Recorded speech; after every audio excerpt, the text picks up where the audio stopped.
Votre enfant suit désormais son traitement à domicile. Comment se déroule la perfusion à la maison?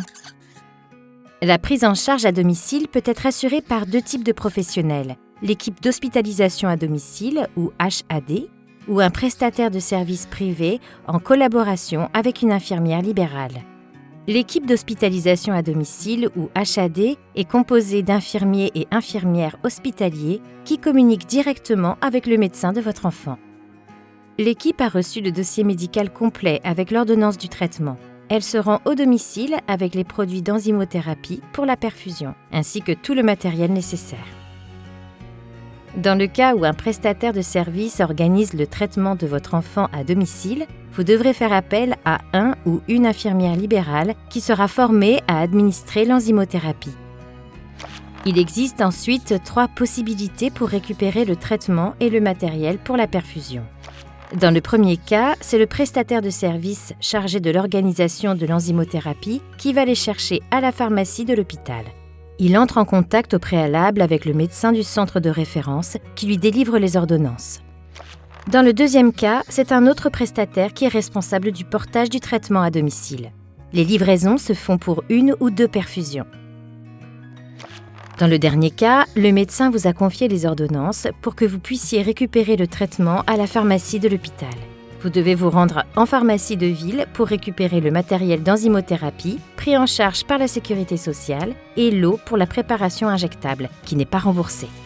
Au cours de la première rencontre avec l'équipe paramédicale, vous convenez ensemble du planning des perfusions. Les rendez-vous sont fixés toutes les semaines ou toutes les 2 semaines, le même jour, à la même heure.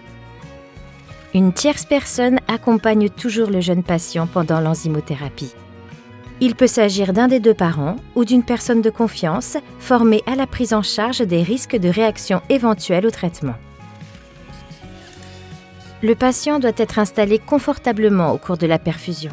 La pièce choisie est facile d'accès pour l'infirmier et comporte une table propre sur laquelle il peut installer son matériel.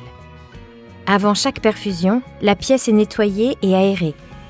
L'animal de compagnie reste à la porte pendant toute la durée du traitement. Le jour de la perfusion, mieux vaut choisir des habits qui permettent un accès facile aux veines du bras et de la main ou à la voie centrale. 1 heure avant le rendez-vous, le patient applique une crème anesthésiante sur la zone où la perfusion sera posée.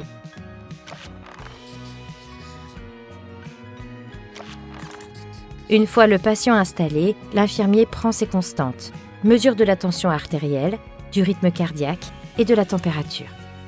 Si aucune contre-indication n'est observée, le traitement peut être administré. L'infirmier prépare le produit et le matériel en respectant des règles d'hygiène strictes. La pose de la perfusion est faite en stérile si l'accès se fait via un cathéter relié à la voie veineuse centrale. Une fois la perfusion posée, le soignant relève les constantes afin de s'assurer que le médicament est bien toléré. Puis, il peut passer le relais à la tierce personne qui mesure le rythme cardiaque, la tension artérielle ainsi que la température tout au long de la perfusion, en fonction du protocole établi avec le médecin. À la fin de la perfusion, l'application du produit de rinçage et le retrait de la perfusion sont effectués par la tierce personne formée ou par l'infirmier en fonction du protocole établi avec le médecin. La personne ayant réalisé les gestes reprend une dernière fois les constantes et s'assure de l'absence d'effets indésirables. 1. Bien vérifier la date et l'horaire du prochain rendez-vous avec le soignant avant son départ. 2. S'assurer que toutes les informations concernant le patient et son traitement sont consignées dans le classeur de suivi et le compléter si besoin. 3. Et enfin, prendre rendez-vous avec le médecin spécialiste de votre enfant tous les 3 à 6 mois. Pour assurer le bon déroulement de ses soins, il est essentiel qu'il reste suivi à l'hôpital.